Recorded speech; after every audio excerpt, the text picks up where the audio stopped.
اور اسی طرح پھر فرشتے اس روح کو اوپر لے جاتے ہیں امر لینے کے لیے، جیسے نیک روح کو صالح روح کو لے گئے تھے۔ اور آپ کو حدیث میں نے بتا دی تھی کہ پھر وہ دروازے کھلتے ہیں، مبارکبادیاں ہوتی ہیں، سلام ہوتے ہیں، اور باری تعالیٰ کے حضور سجدہ کرایا جاتا ہے، علیین میں نام لکھایا جاتا ہے، پھر حکم ہوتا ہے کہ اسے اب جائیں واپس قبر میں جس میں لوٹا دیں۔ ملائکہ اس کو لے جاتی ہیں، مرون بہا علی ملأ من الملائکہ الا قالوا فلا یمرون بہا علی ملأ من الملائکہ الا قالوا ما ھذا الروح الخبیث۔ تو فرشتوں کے جس گروہ کے پاس بھی اس کو لے کے گزرتے ہیں تو اس سے بدبو آتی ہے، اس سے فرشتے پوچھتے ہیں کہ یہ خبیث روح کون ہے اور کس کی ہے؟ فَيَقُولُونَ فُلَانُ ابْنُ فُلَانٍ بِأَقْبَحِ أَسْمَائِهِ، نہایت برے ناموں کے ساتھ وہ بتاتے ہیں کہ فلاں جو فلاں کا بیٹا ہے اس کی یہ خبیث روح آئی ہے، موت ہو گئی۔ حتیٰ يُنْتَہَا بِهِ إِلَى السَّمَاءِ الدُّنْيَا، حتیٰ کہ اسے آسمان دنیا پر لے جایا جاتا ہے۔ فَيُسْتَفْتَحُ لَهُ، کہا جاتا ہے کہ دروازہ کھولیں آسمان دنیا کا، فَلَا يُفْتَحُ لَهُ، حکم ہوتا ہے کہ نہیں، اس خبیث روح کے لیے آسمان دنیا کا دروازہ بھی نہیں کھلے گا، نہیں کھولا جاتا۔ ثم قرأ رسول اللہ صلی اللہ علیہ وآلہ وسلم، یہ بات فرما کر آقا علیہ الصلوۃ والسلام نے اس موقع پر یہ آیت کریمہ کی تلاوت کی، فرمایا لا تفتح لهم ابواب السماء ولا يدخلون الجنہ حتی یلج الجمل فی سم الخیاط، ان پر آسمانوں کے دروازے نہیں کھولے جائیں گے اور نہ وہ جنت میں داخل کیے جائیں گے۔ تو آقا علیہ الصلوۃ والسلام نے اس موقع پر یہ آیت کریمہ تلاوت فرمائی۔ فیقول اللہ عز وجل اکتبوا کتابہ فی سجین فی الارض بالسفلی،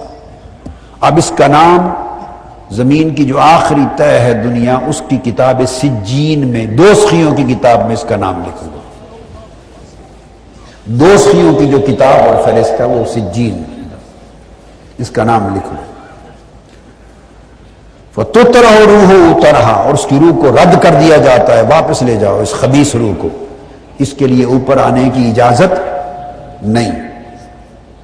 فَتُعَادُ رُوحُهُ فِي جَسَدِهِ، پھر اس کی روح اس کے جسم میں اسی طرح واپس پلٹا دی جاتی ہے۔ جب پلٹا دی جاتی ہے پھر وہ ملائکہ آتے ہیں اور سوال کرتے ہیں۔ تو آپ نے اکثر و بیشتر جو حدیثیں سنی اور جو بیان سنا وہ یہی سنا کہ جب میت کو قبر میں دفناتے ہیں تو فرشتے بٹھا کے سوال و جواب کرتے ہیں۔ آج اس اعتکاف کے دوران احادیث بخاری، مسلم، ترمذی اور کتب احادیث سے آپ کو مضمون یوں مکمل کیا کہ اس طرح روحیں ایک بار اوپر جاتی ہیں، اور صالح مومن کی روح تو 7 آسمانوں کے پار اللہ کی قربت اس بارگاہ میں لے جا کے سجدہ ریز کرائی جاتی، اور پھر خوشخبری لے کر وہاں سے قبر میں آتی ہے۔ اب قبر میں سوال و جواب کا مرحلہ شروع ہوتا ہے، اور خبیث روح، خبیث جان آسمان دنیا سے اسے دھتکار دیا جاتا، رد کر دیا جاتا۔ اگلے مرحلے پھر وہی ہیں کہ قبر میں آ کے پھر سوال و جواب ہوتے ہیں۔ تو پھر جب آقا وہی سوال، اور وہ آقا علیہ الصلوۃ والسلام کی معرفت اس کو نصیب نہیں ہوتی، وہ کہتا ہے میں نہیں جانتا، پھر اس کے لیے حکم آتا ہے فَيُنَادِي مُنَادٍ مِّنَ السَّمَاءِ، پھر آسمان سے آواز آتی ہے جو قبر میں سنائی دیتی ہے فَافْرِشُوا لَهُ مِنَ النَّارِ، اب اس کے لیے دوزخ کا بستر بچھا دیا جائے، وَافْتَحُوا لَهُ بَابًا إِلَى النَّارِ، اور اس کی قبر سے دوزخ کی طرف دروازہ کھول دیا جائے تاکہ دوزخ کی گرمی اور جلا دینے والی باد سموم آئے اس کو، آگ اور تپش، اور حکم ہوتا ہے وَيُضَيِّقُ عَلَيْهِ قَبْرُهُ، اس کی قبر پھر اس کے اوپر تنگ کر دی جاتی ہے، اتنی تنگ کر دی جاتی ہے حتی تختلف فیہ اضلاعہ، حتیٰ کہ اس کی پسلیاں ٹوٹنے لگتی، اس کے جسم کا پورا پنجرا ٹوٹ جاتا ہے، پسلیاں ٹوٹ جاتی ہیں۔ عذاب قبر آخرت کے عذاب کا پہلا مرحلہ شروع ہو گیا۔